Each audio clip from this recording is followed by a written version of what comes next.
Il y a une chose qui m'a toujours animé, c'est l'humain. L'humain, parce que c'est la richesse de l'entreprise, l'humain.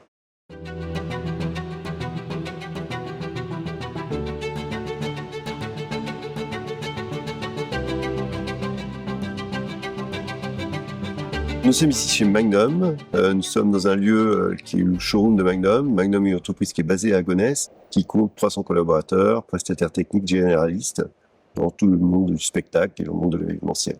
Nous sommes sur un site qui a 20 000 m2 d'entrepôt. Il y a 300 collaborateurs. C'est un peu le pôle nord du groupe Novelty, avec du show et aussi avec Longjumeau, où il y a Novelty.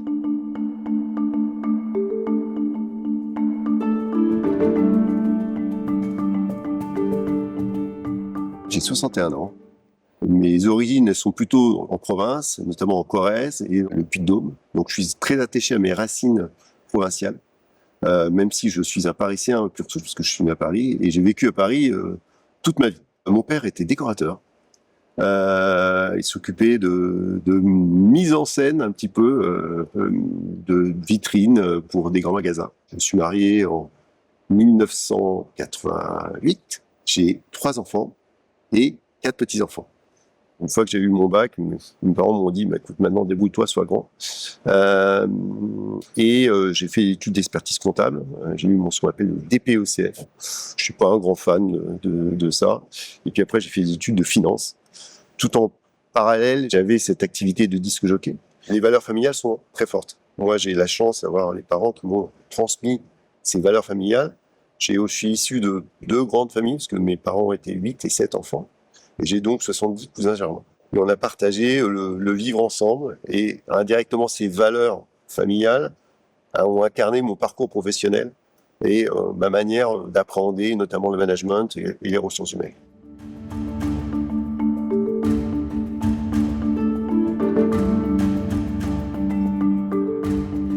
J'ai commencé mes armes quand j'avais 17 ans, en étant disque jockey, pour des réceptions privées, des rallyes, des mariages, voilà, un petit peu tout ça. Et puis en parallèle, en 81, c'était le début des radios libres. J'ai commencé à faire de la radio pour une radio qui s'appelait Radio Solidarité. De technicien, j'ai été aussi animateur. D'animateur, j'ai été journaliste parce que j'ai présenté des flash infos. Puis j'ai animé pendant 5 ans aussi une émission de cinéma qui s'appelait Abracadabra, où j'ai eu la chance de rencontrer beaucoup de gens du spectacle, du cinéma. J'ai fait des interviews de Marcel Carnet, de Sean Connery. J'ai commencé à faire des soirées de manière un petit peu industrielle. Et puis, cette activité du disque jockey grandissant, il fallait un petit peu rendre les choses un peu plus officielles. Voilà.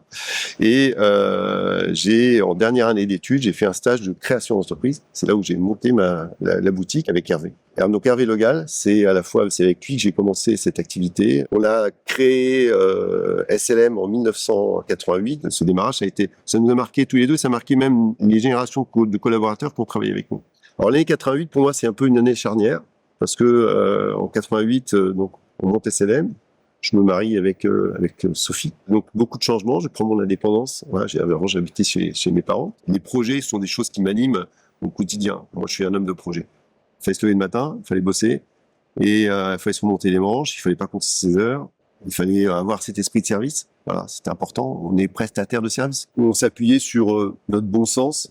Je voulais dire, c'est là où le côté province, avec le bon sens paysan, est très fort. On n'a jamais fait n'importe quoi, mais je pense qu'on a pris des risques dans les années 80, où on n'était pas tout à fait conscient. On était dans une période où on était dans un secteur qui se construisait. On a fait des choses qu'aujourd'hui on ne se permettrait plus de faire. Voilà.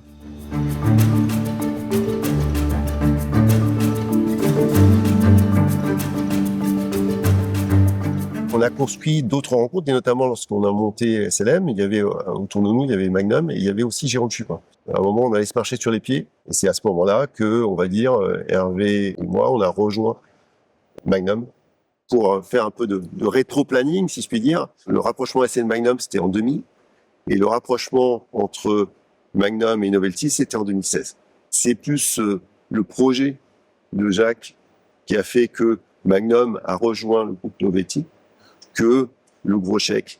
Et puis, quand je dis le projet de Jacques, c'est le projet d'entreprise et aussi les valeurs qu'il porte. Comme je dis à chaque fois, on agrandit la cour de récré, Et on a grandi le coffre à jouer. Si j'étais resté SLM, j'aurais jamais pu faire tout ce que j'ai fait avec Magnum. Si j'étais resté Magnum, j'aurais jamais pu faire tout ce que j'ai pu faire avec Novelty. Chacun avait son expertise déjà, et on va dire, il y a heureusement pas toutes les mêmes expertises dans chaque structure quand il y a des rapprochements. Et indirectement, j'ai pris le lead sur les ressources humaines de Novelty et du groupe. L'entreprise, c'est aussi une famille, et c'est là où les valeurs se croisent. Les valeurs que l'on a en tant que personne physique reçues de ses parents, on essaye de les faire vivre à travers le monde de l'entreprise.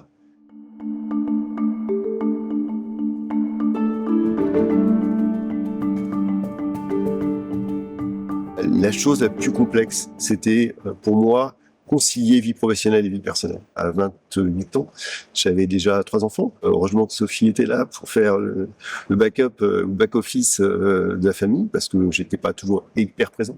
Alors Sophie, qui est donc ma femme, elle a joué un rôle important. Déjà, il a fallu qu'elle me supporte dans tous les sens du terme. Voilà. Je suis pas quelqu'un de hyper facile à gérer. Avec Sophie Sivé, on a partagé notre vie professionnelle pendant 37 ans. Cette notion de couple, c'est aussi, c'est une force. Mais c'est pas la vie est un long fleuve tranquille, hein, parce que c'est clair qu'on a eu des calculettes qui ont volé, on a eu des éclats, des sujets professionnels ramenés à la maison. Mais ça a permis, je pense, le succès collectif aussi. La répartition des tâches avec Sophie, elle s'est faite un petit peu naturellement parce que avec Hervé, on était à fond sur le commerce et la technique. Et Sophie, elle a pris en charge, ce que j'ai parlé des fonctions support, la finance, la RH et l'informatique. C'est cette complicité qu'on peut avoir et cette facilité à travailler ensemble. On n'a pas besoin de se parler. Ça permet d'avancer beaucoup plus vite et c'est d'une simplicité de fonctionnement.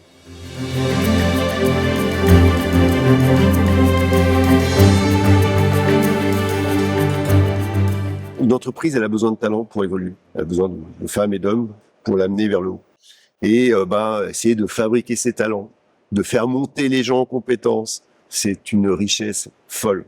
Mais ça demande beaucoup d'énergie. Quelquefois des déceptions, malheureusement. Moi, j'ai toujours un grand plaisir à regarder de temps en temps dans le rétro et regarder le parcours des gens, là où ils sont arrivés, et d'avoir essayé d'être un facilitateur pour ça. Et je pense qu'on a eu la chance d'être à la jeunesse d'un métier. Et aujourd'hui, c'est un métier qui se structure, qui avance. Et en tant que RH, en tant qu'entreprise importante du secteur, on se doit de mettre une pierre à l'édifice. Je veux dire, à un moment, l'humain, c'est, comme je dis, c'est pas une science exacte, c'est quelque chose qui se travaille au quotidien, c'est quelque chose qui, quand je parlais des valeurs familiales, qu'on transpose un peu dans la famille, c'est aussi le fondement de l'humain. Quand on a une personne en face de nous, si on arrive avec des préjugés, c'est foutu. Donc il faut avoir des doutes. La première qualité, c'est l'empathie. Voilà. La RH, elle est là pour accompagner les gens. Et là aussi, vous faites un boulot qui n'est pas toujours très glorieux, mais il faut le faire. Mais malheureusement, on va dire une entreprise, elle peut être bienveillante, elle peut être humaine, mais elle n'est pas là pour pallier à tous les sujets. Et j'ai eu à vivre un moment difficile. Voilà. J'ai eu un collaborateur qui malheureusement est décédé sur un chantier, il s'appelait Nicolas. Il avait un enfant qui avait 6 mois. Ça fait des moments complexes d'accompagnement. On peut pas faire ce métier si on n'aime pas les gens. La richesse de l'entreprise, c'est l'humain. C'est ça pour moi. Voilà, un chef d'entreprise qui n'a pas compris que ses équipes c'était le nerf de la guerre, il y arrivera pas. S'intéresser aux gens, c'est leur donner de la valeur et montrer l'importance qu'ils ont aussi pour l'entreprise. Est-ce que tu peux nous parler de ton rôle aujourd'hui en tant que directeur des relations institutionnelles? C'est une continuité de mon job initial de DRH. En fait, j'ai toujours été passionné par l'emploi et la formation. Et l'emploi et la formation, c'est un peu aussi le cœur des institutions, notamment avec le ministère du Travail, on peut dire aussi avec le ministère de la Culture, on peut dire avec le tissu économique territorial. Ma présence dans ces différentes institutions, que ce soit pour l'entreprise ou pour le Sympaz, j'essaye de prêcher la bonne parole, de porter les problématiques du secteur pour que, on va dire, nous soyons entendus et écoutés.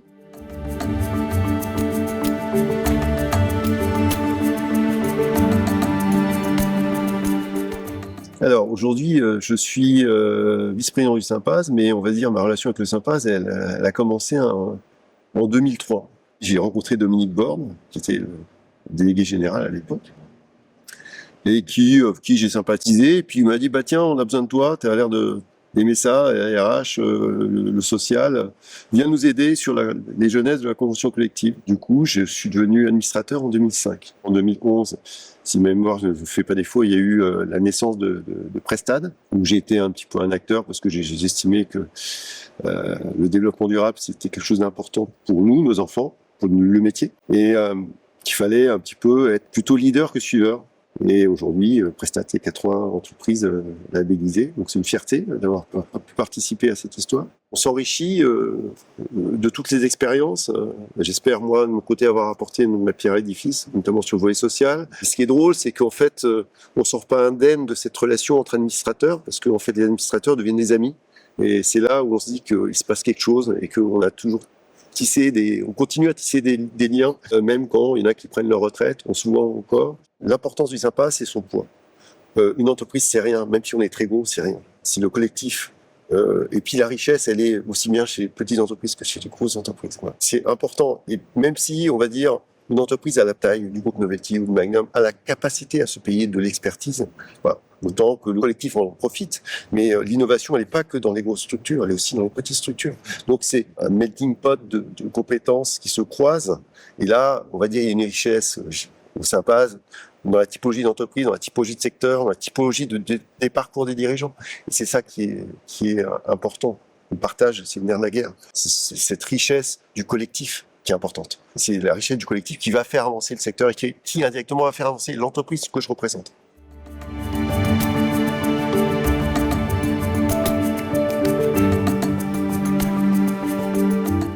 On arrive à la fin de la première génération, soit qui a déjà vendu son entreprise ou qui l'a transmise. Après nous, c'est pas le déluge. Après nous, il y aura encore de très belles choses.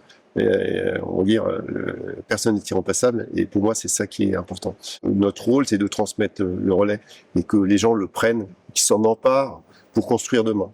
La génération des années 80, c'est pas la génération d'aujourd'hui. Il y a d'autres attentes et c'est très bien. Je pense qu'il faut pas être, il n'y a pas de conflit de génération. On était peut-être un peu trop fous dans nos passions métiers parce qu'il y a un moment, la passion c'est bien.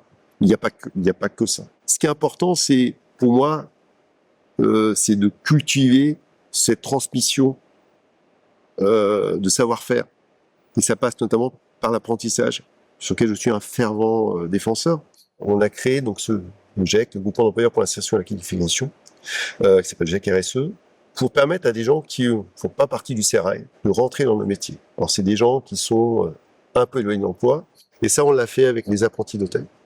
Le groupe a repris l'école, l'EMC en 2024, c'est pas pour le groupe en elle-même, mais c'est pour faire évoluer le métier. On se doit que les gens qui sortent de l'école, je dirais, correspondent aux besoins du marché du travail. Le fait qu'il y ait une adéquation entre les formations et le marché du travail, c'est trop souvent quelque chose qui est négligé et qui fait que on fait rêver des jeunes et en fait ils se retrouvent sur le marché, ils n'ont pas les compétences requises pour attaquer ce marché du travail.